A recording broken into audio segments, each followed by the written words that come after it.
Ya, baik. Setelah kita tentukan di mana kita mulai menghafal, nah barulah kita masuk ke teknisnya. Tahapan teknis hafalan, menyimak rekaman murotal dari Qori yang mungkin seperti Syekh Al-Husari, Misyari Rashid, Muhammad Ayub, dan selainnya. Jadi kita harus simak terlebih dahulu dari ayat-ayat yang kita ingin hafal dari Qori mungkin ini. Kemudian yang kedua, langkah kedua, membaca ayat terlebih dahulu dengan mushaf. Ya, membaca ayat terlebih dahulu dengan mushaf. Setelah kita simak rekaman Qori mungkin, kemudian kita baca ayat yang kita ingin hafalkan tadi. Ya, sebelum kita hafalkan. Hal ini sangat penting untuk meminimalkan kesalahan hafalan. Jadi hal ini gunanya untuk apa? Untuk meminimalkan kesalahan hafalan. Ya, karena kalau salah hafal nanti fatal. Ya, fatal. Kemudian langkah ketiga, memulai menghafal ayat. Ya, kita hafalkan ayat yang tadi kita baca, ya, yang sudah kita dengarkan, kemudian sudah kita baca juga. Misalnya ayat 1 sampai 5, maka hafalkan ayat tersebut terlebih dahulu. Ya, ayat 1 sampai 5 tadi kita hafalkan. Kemudian langkah keempat, menyetorkan hafalan kepada guru atau musyrif. Seperti itu. Atau musyrif. Jadi hafalan ini memang harus disetorkan kepada musyrif. Seperti itu. Dan diusahakan tidak salah atau lupa. Jadi metode main ini jangan kita misalnya mengamalkan sendiri otodidak seperti itu. Usahakan ada guru yang membimbing. Karena apa? Karena metode main ini ya karena butuh kesabaran ya. Dia butuh motivasi ya untuk menyelesaikannya, kan tidak bisa otodidak ya. Dianjurkan harus ada musyrif, ada yang membimbing kita dengan metode ini. Jika banyak kesalahan, setoran akan diulang. Jadi kalau seandainya banyak kesalahannya, maka setoran akan diulang. Boleh saja salah, mungkin sedikit saja atau lupa sedikit. Tapi kalau banyak salah, maka diulang setorannya. Kemudian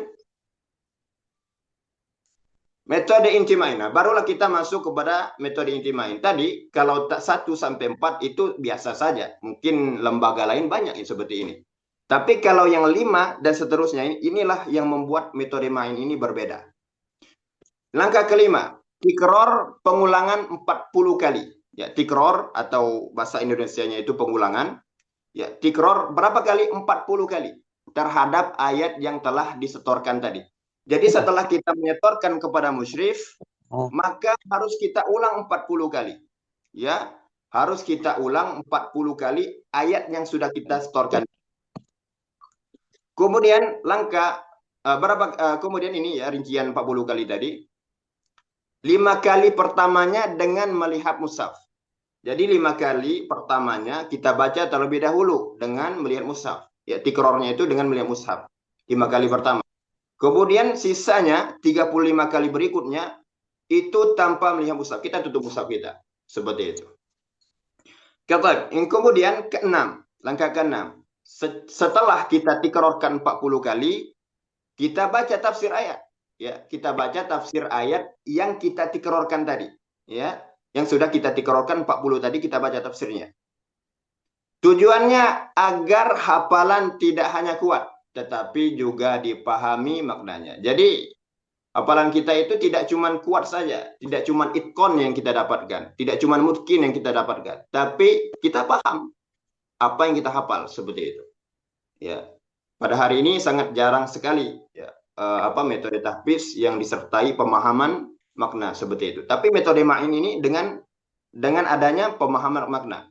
Ya, apa kata Allah dalam Al-Quran, dalam surah Maryam, ya Yahya khudil kitab biquwah. Wahai Yahya, ambillah kitab ini dengan kuat. Kuat maksudnya apa? Tafsirnya kata para ulama, kuat yang dimaksud di sana hifdzan wa fahman wa amalan. Yani baik hafalannya, pemahamannya maupun pengamalannya. Jadi harus kuat dari segala sisi, seperti itu. Kemudian pada hari berikutnya, ini langkah yang ketujuh, tapi hari berikutnya ya, tikror 5 kali tanpa mushaf. Jadi di tikror ya, 5 kali tanpa mushaf. Hafal yang sebelumnya tadi ya, hafal yang sudah kita baca tafsirnya, sudah kita tikror 40 kali. Maka pada hari berikutnya kita tikror lagi 5 kali tanpa mushaf. Ya. Sebagai penguat hafalan ya. Untuk apa? Untuk supaya hafalannya makin kuat lagi ya, seperti itu. Apalagi kalau kita tikrornya pada pagi hari ya. Oke, kemudian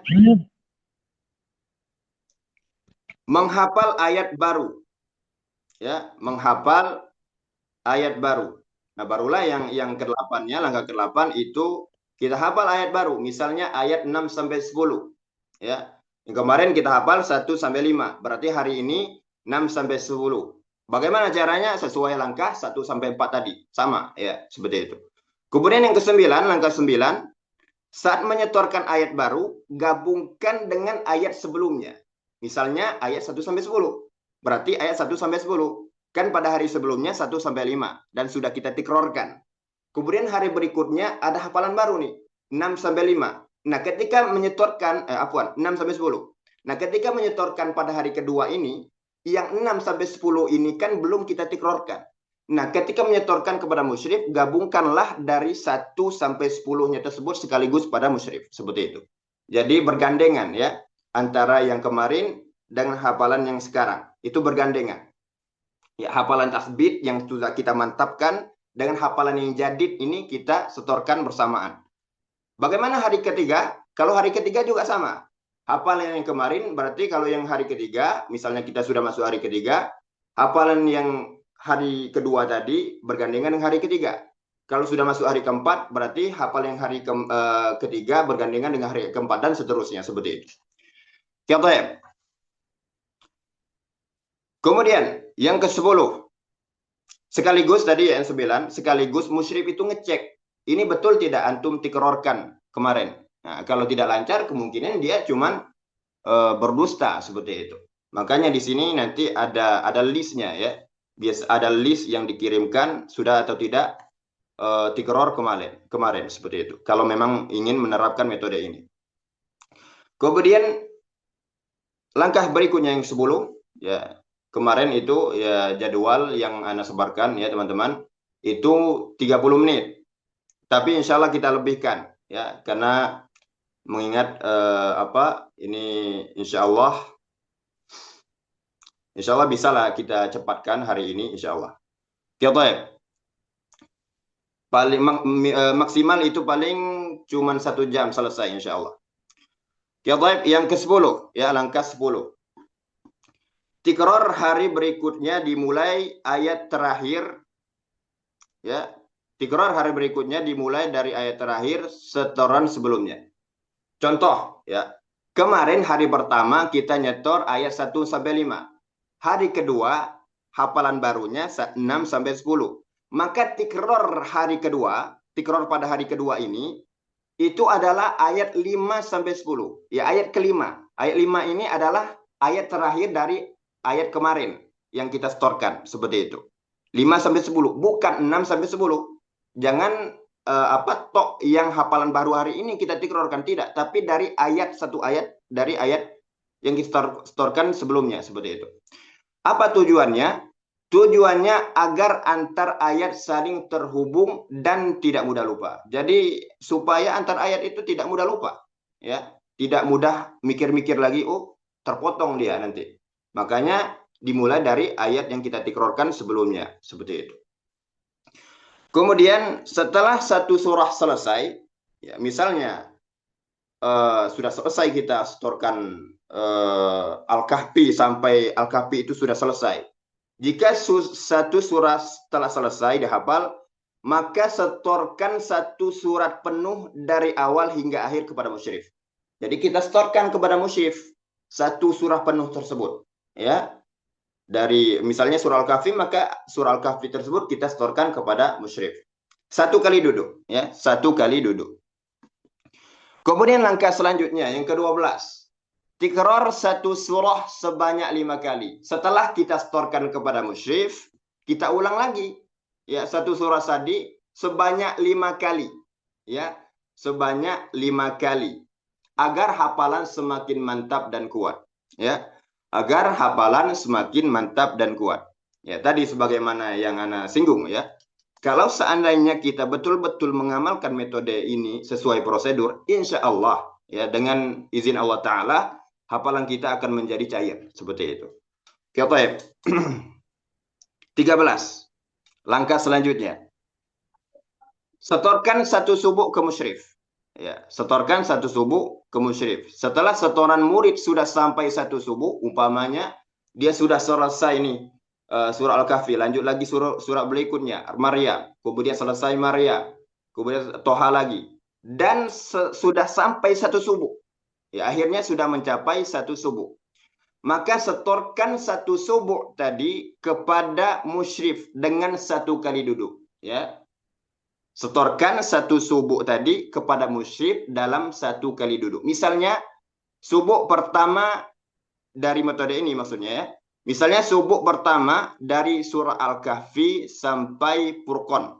Ya, itu berapa juz? Itu sekitar 4 juz ya, sekitar 4 juz. Maka setorkanlah satu kali duduk kepada musyrif. Ya, satu subuh tadi kita setorkan kepada musyrif. Apa itu satu subuh? Ya, satu subuh itu adalah sepertujuh Al-Quran. Jadi kita setorkan sepertujuh Al-Quran kepada musyrif. Dan titik-titik subuh ini itu sudah ditentukan ya oleh ulama zaman dahulu. Dahulu sahabat radhiyallahu anhum biasa membagi Al-Quran menjadi 7 bagian. Ya, insya Allah 7 bagian itu kita akan bahas bagiannya pada poin berikutnya ya, pada pembahasan berikutnya. Kita 14, murojaah satu subuh per hari. Jadi, ya tadi kalau seandainya hafalan kita sudah banyak, sudah melebihi satu subuh atau minimalnya satu subuh, maka dianjurkan atau metode ini itu murojaahnya satu subuh per hari. Ya, satu subuh per hari atau sepertujuh per hari. Begitulah sahabat radhiyallahu anhu mengamalkannya. Satu pekan itu bisa hatam mereka Al-Quran. Kenapa? Karena mereka membaca sepertujuh. Ya, sepertujuh Al-Quran. Per subuh adalah sepertujuh Al-Quran karena Al-Quran terbagi menjadi 7 bagian. Nah, bagian inilah yang sudah ditentukan oleh para ulama zaman dahulu. Al-Kahfi yang subuh pertama di metode kita ini ya maksudnya kalau metode orang atau kalau sebenarnya itu dari Al-Baqarah ya, yang pertamanya. Namun karena kita mulainya dari Al-Kahfi maka subuh pertamanya dari Al-Kahfi sampai Al-Furqan. Kemudian ya catatan lagi ya. Sebenarnya bukan dari Al-Kahfi, tapi dari Al-Isra ya sebenarnya subuh ini yang lebih tepatnya yang diamalkan oleh ulama zaman dahulu itu dari Al-Isra sampai Al-Furqan. Namun tadi karena metode ini mulainya dari surah Al-Kahfi, maka subuh pertamanya dari Al-Kahfi sampai Al-Furqan seperti itu. Kemudian subuh yang pertama Asy-Syu'ara sampai Yasin, 3 As-Saffat sampai Al-Hujurat dan seterusnya. Kemudian yang terakhir juga Yunus sampai Al-Isra. Sebenarnya subuh yang ketujuh ini bukan dari Yunus sampai Al-Isra sebenarnya ya, tapi dari Yunus sampai An-Nahl. Tapi tadi ya karena kita mulai dari Al-Kahfi, maka subuh pertamanya dari Al-Kahfi sampai Al-Furqan dan subuh yang terakhir dari Yunus sampai Al-Isra seperti itu. Murojaah dilakukan secara mandiri sesuai pembagian ini. Jadi murojaahnya secara mandiri seperti itu. Nanti biasanya ya kalau kami yang anak praktekkan selama 3 tahun ini, itu Syekh itu akan mengirim list. Ya, misalnya alhamdulillah saya yang bernama Pulan di bawah ini sudah menyelesaikan murojaah subuh ini gitu. Misalnya. Kalau tikrornya dikirimkan juga. Saya sudah melaksanakan tikror 40 kali membaca tafsir tikror 5 kali sebelumnya seperti itu. Itu yang ana jalani. Ya kalau seandainya berdosa berbohong maka itu tentu saja dosanya masing-masing seperti itu. Oke, selanjutnya mungkin teman-teman bisa bantu teman-teman yang bertanya di grup. Oke, karena ana tidak bisa ya. Oke, kemudian insya Allah selesai ya pada hari ini selesai ya. Tidak sampai 1 jam. Mengapa tikror dilakukan sebanyak 40 kali? Ya, mengapa tikror dilakukan sebanyak 40 kali? Mungkin ada pertanyaan dari teman-teman, oh kenapa sih tikrornya itu banyak sekali bisa sampai 40 kali? Kenapa tidak 20 kali? Kenapa tidak 30 kali saja? Atau yang semisalnya. Nah, sebenarnya angka 40 kali 40 itu memiliki sejarah ya atau memiliki nilai yang sangat krusial dalam agama Islam ini. Nah, berikut dalil-dalilnya ya. Dalil-dalil tentang angka 40 dalam Islam. 1. 40 malam Nabi Musa alaihi salam, Allah Ta'ala berfirman, Wa wa'adna Musa 30 lailatan wa atmamnaha bi'ashrin fatamma miqatu rabbih 40 lailah. Ya, di surah Al-A'raf ayat 142 ya. Dan kami telah berjanji kepada Musa ya untuk bermunajat selama 30 malam. Lalu kami sempurnakan jumlahnya dengan 10 malam ya. Maka genaplah waktu yang telah ditentukan Tuhannya atau Allah Subhanahu wa taala yaitu 40 malam. Jadi sempurna menjadi 40 malam. Nah, ayat ini menunjukkan bahwa masa 40 malam dijadikan sebagai waktu penyempurnaan sebelum Nabi Musa alaihissalam menerima wahyu dan amanah besar dari Allah. Jadi 40 itu identik dengan sempurna. Seperti itu. Contoh ya. Kemudian yang kedua, dalil yang kedua. Kenapa 40 tadi ya, dalil 40 tadi ya. Usia 40 tahun sebagai masa kematangan. Allah Ta'ala berfirman, hatta idza balagha asyuddahu wa balagha 40 sanah. Ya. Artinya hingga apabila dia telah dewasa dan mencapai umur 40 tahun.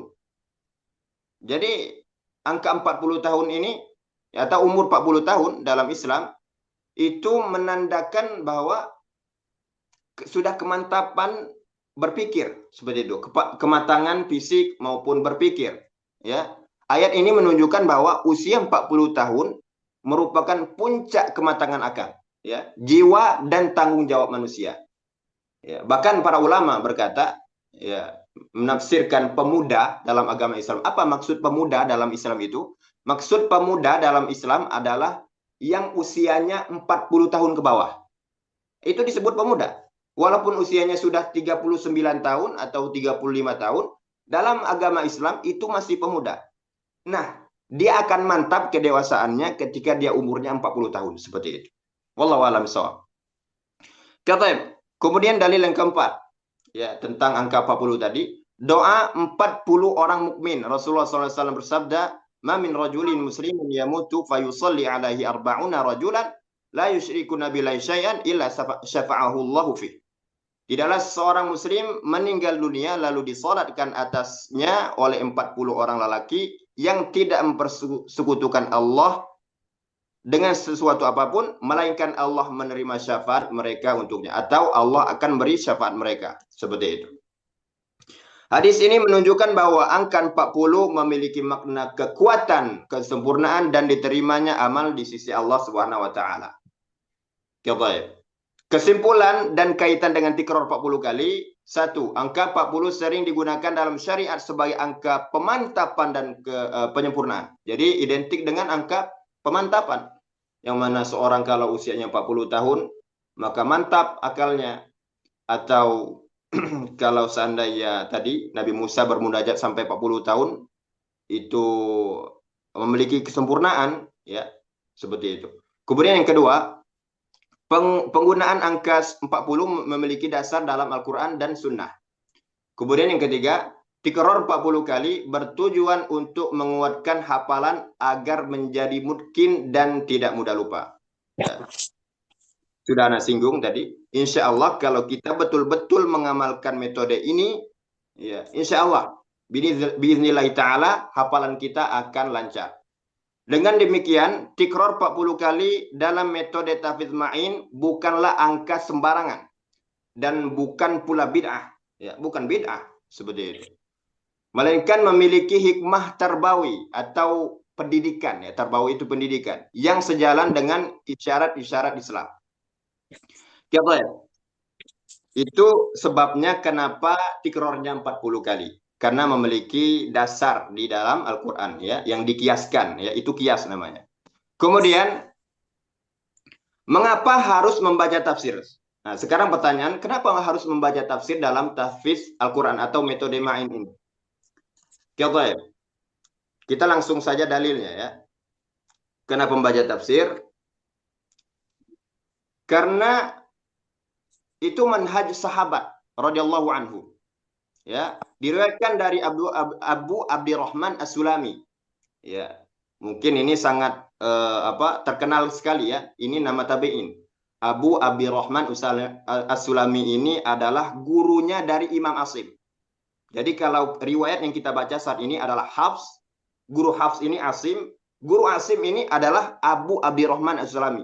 Nah, itulah guru dari Asim seperti itu. Beliau berkata, haddatsana alladziina kanu yuqri'una al-Qur'an ka'Uban wa Abdullah bin Mas'ud wa ghairihima annahum kanu idza ta'allamu minan nabi sallallahu alaihi wasallam asyara ayatin lam yatajawazuha hatta ya'lamu ma fiha minal ilmi wal amal.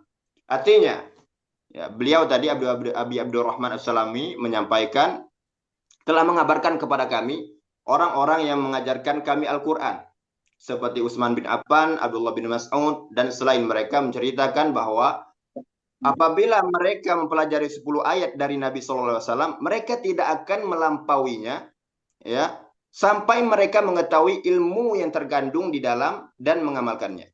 Seperti itu. Jadi para salaf kita, ya, para salaf kita atau para ulama salaf kita terdahulu, itu mereka ketika menghafal Al-Quran bukan sembarang hafal target terus atau hafalan terus, tidak. Tapi mereka juga berusaha untuk mengetahui apa maknanya, seperti itu. Berusaha untuk paham apa yang ya, berusaha untuk mengamalkannya, seperti itu. Jadi bukan sekedar menghafal. Jadi tahfiz itu jangan sembarangan kita cuma untuk menghafal. Karena semua apa yang kita hafalkan itu akan dipertanggungjawabkan, termasuk apakah kita paham, apakah kita mengamalkannya. Kemudian, pelajaran yang dapat diambil. 1. Para sahabat tidak berpindah ke ayat baru sebelum memahami ayat sebelumnya. Yang kedua, mereka menggabungkan hafalan, pemahaman, dan pengamalan secara bersamaan. Ya, tadi sudah Anda singgung. Di dalam Al-Quran terdapat dalil, Ya Yahya huzil kitab biquwwah. Ya, apa maksud kuwah itu? Ya Yahya, ambil Al-Quran, ambillah kitab ini dengan kuwah. Apa maksud kuwah di sana? Maksud kuat di sana adalah baik secara pemahaman, baik secara hafalan, baik secara pengamalannya, seperti itu. Kemudian yang ketiga, tujuan tahfiz menurut mereka bukan memperbanyak hafalan. Jadi tujuan tahfiz bagi para sahabat itu bukan sekedar target-target saja, tetapi juga mengamalkannya atau memantapkannya, seperti itu. Kemudian kaitan dengan metode tahfiz ma'in. Apa kaitannya tafsir ini dengan metode tahfiz ma'in? Dalam metode tahfiz ma'in, membaca tafsir setelah tikror dilakukan agar hafalan tidak hanya kuat di lisan, tetapi juga hidup di dalam hati. Ya, karena tadi ya Al-Quran itu penghidup hati, seperti itu. Hayatul qalb, seperti itu. Dengan memahami makna ayat, hafalan menjadi lebih mudah dijaga, lebih sulit lupa, dan lebih mendorong pengamalan. Ya, seperti itu. Kemudian kesimpulan.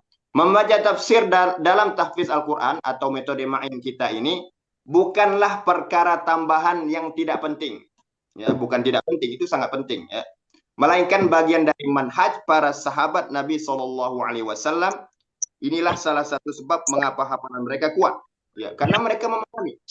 Pemahaman mereka dalam dan amal mereka nyata. Penutup, metode tahfiz ini disusun sebagai ikhtiar untuk membantu para penuntut ilmu Al-Quran dalam menghafal dengan lebih tertib, kuat, dan berkesinambungan. Metode ini menekankan pentingnya pengulangan yang terukur, kesinambungan antar ayat, serta menggabungkan antara hafalan dan pemahaman makna, agar hafalan tidak sekedar tersimpan di lisan, tetapi juga tertanam kuat di dalam hati. Sebagaimana telah jelaskan, prinsip-prinsip dalam metode ma'in selaras dengan manhaj para sahabat Nabi SAW dalam pelajari Al-Quran, yaitu tidak tergesa-gesa berpindah ke hafalan baru sebelum yang sebelumnya dipahami dan diamalkan. Hal ini menunjukkan bahwa kekuatan hafalan bukan terletak pada banyaknya ayat yang dihafal, tetapi pada kemantapan dan keberkahan prosesnya, seperti itu. Metode ini bukanlah satu-satunya cara dalam tahfiz Al-Quran. Jadi metode ma'in ini, ya teman-teman sekalian, bahwa dia bukan satu-satunya metode, ya, dalam tahfiz dia bukan satu-satunya metode, dan tidak dimaksudkan untuk menafikan metode-metode lain yang telah ada, ya. Jadi bukan bermaksud berarti nggak ada nih metode yang lebih bagus, seperti itu. Ya, mungkin ada yang lebih bagus. Setiap penuntut ilmu dapat memilih metode yang paling sesuai dengan kondisi, kemampuan, dan bimbingan gurunya. Metode ma'in hanyalah salah satu sarana, sedangkan keberhasilan sejati dalam tahfiz tetap tergantung pada keikhlasan niat, kesungguhan usaha, doa, serta pertolongan Allah Ta'ala. Jadi walaupun memang betul, ya, ini bukan satu-satunya metode, banyak metode lain lagi. Tapi ya sejauh sependek perjalanan Ana dengan Al-Quran, yang mana Ana juga beberapa kali juga ada hatam di lembaga ini, kemudian hatam lagi di lembaga lain, kemudian mengikuti main ini, dan dari pengalaman Ana tersebut bahwa Ana menyimpulkan bahwa metode main inilah yang paling terbaik. Ya, dalam tahfiz Al-Quran bahwa metode main inilah yang terbaik. Ini menurut Ana, ya. Wallahu alam, kalau seandainya ada persepsi yang lain itu hak dia, tapi Ana juga berhak berpendapat bahwa metode main inilah yang terbaik seperti itu. Dan ingat bahwa kalau seandainya kita mengamalkannya, kalau kita betul-betul mengamalkannya, insya Allah biiznillah ta'ala hafalan kita akan lancar dan kita dapat memahami Al-Quran. Akhirnya kami berharap metode ini dapat menjadi wasilah bagi semakin banyaknya kaum muslimin untuk dekat dengan Al-Quran, mencintainya, menghafalnya dengan baik, serta mengamalkan kandungannya dalam kehidupan sehari-hari. Semoga Allah Ta'ala menerima amal yang sedikit ini, memberikan keberkahan padanya, dan menjadikannya manfaat yang terus mengalir bagi siapapun yang mengamalkannya. Wa akhiru da'wana anilhamdulillahi rabbil alamin. Alhamdulillah kita sudah menghabiskan kitab yang ringkas ini. Alhamdulillah teman-teman sudah dapat hadir di majelis ini. Sekarang kita buka sesi tanya jawab. Mungkin ada teman-teman yang ingin bertanya, silakan.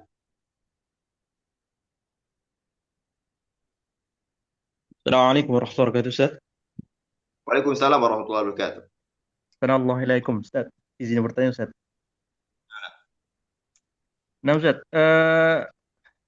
ketika kita misal sudah di suatu lembaga ingin menerapkan metode ini, ketika mungkin ingin memulai hafalan selain dari surah Al-Kahfi kan biasanya di lembaga itu kita ada di juz 30, Ustaz.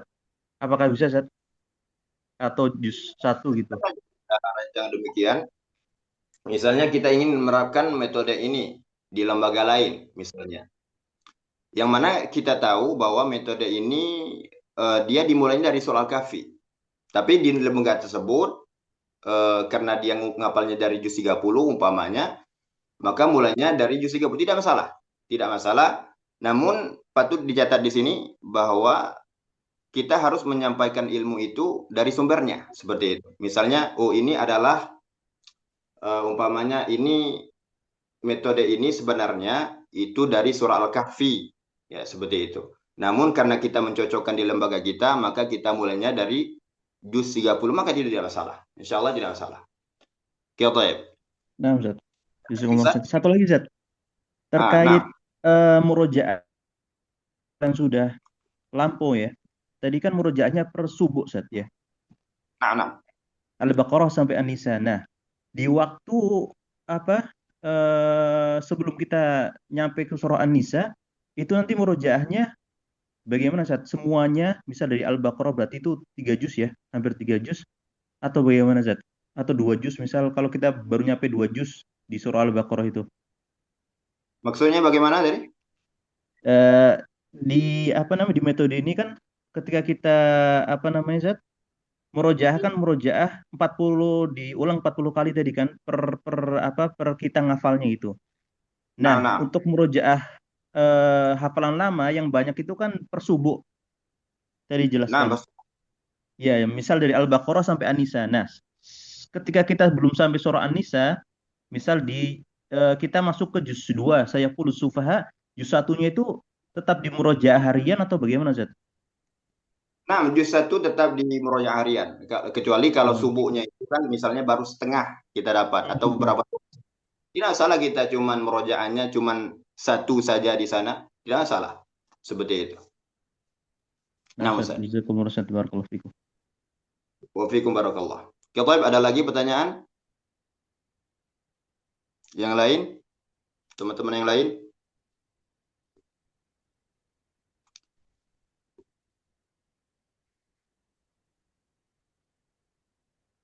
Oke, ada pertanyaan mungkin teman-teman? Assalamualaikum Ustaz.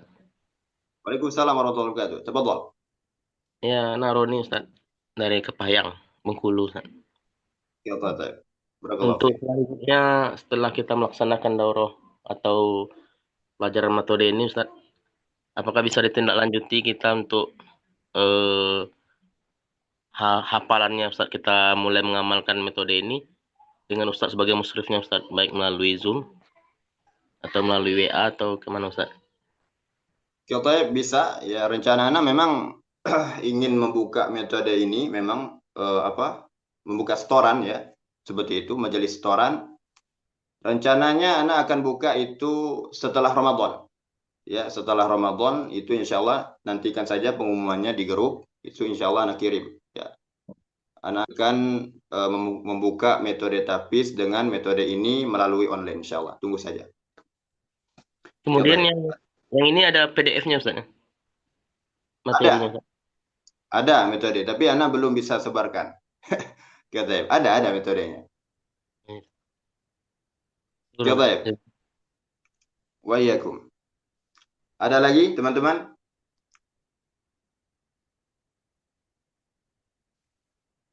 Mungkin di sini ada pertanyaan di komen ya. Afwan, kalau bisa materi ini di-share. Oke, ini materi ini belum bisa Ana share ya sekarang. Oke, ada lagi pertanyaan?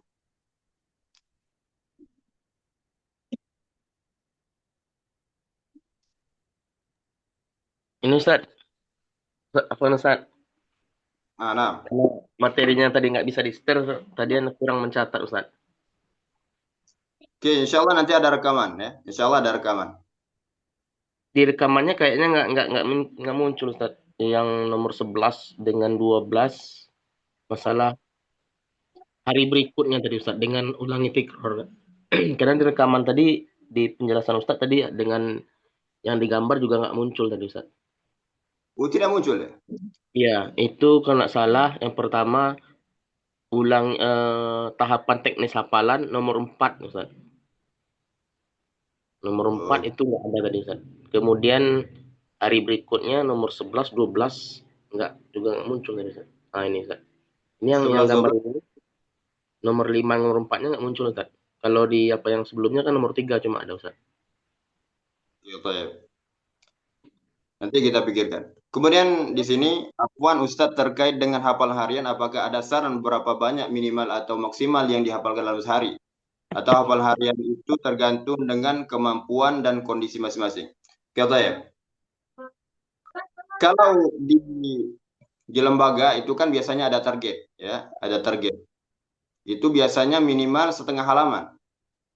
Kalau di Ana, ya, yang Ana amalkan saat ini, Ana setoran juga metode dengan metode main itu minimal satu halaman, ya, satu halaman yang mana diambil satu ayat di halaman berikutnya. Jadi satu halaman, misalnya ada halaman berikutnya kita ambil satu ayat di halaman berikutnya seperti itu. Nah, kalau seandainya ini diamalkan bukan di lembaga, maka tidak masalah, semampunya. Ya, misalnya 5 ayat atau berapa ayat, semampunya saja. Yang penting jalan. Karena metode ini ya butuh kesabaran ya, butuh kesabaran. Buktinya apa? Buktinya anak dahulu ketika daurah di Kendari itu asal muasalnya pesertanya itu banyak. Ya, asal muasalnya pesertanya itu 30-an. Ya, 30-an. Dan yang bertahan sampai saat ini 3 tahun sudah lewat. Sampai saat ini yang ada cuman eh, yang aktifnya paling 4 orang. Ya, 4 orang kalau tidak salah. Itu termasuk anak, 4 orang seperti itu. Jadi kalau seandainya ini diamalkan di lembaga, memang harus ada target. Mungkin apa, satu halaman atau setengah halaman lah minimal. Tapi kalau ini diamalkan perorangan orang-orang seperti kita, mungkin orang yang sudah bekerja, maka tidak hafal semampunya. Karena memang santrinya khusus untuk itu, ya. Santrinya khusus untuk itu. Tidak mungkin tidak ada target. Pasti ada target di sana. Oke, ya. Ada lagi pertanyaan?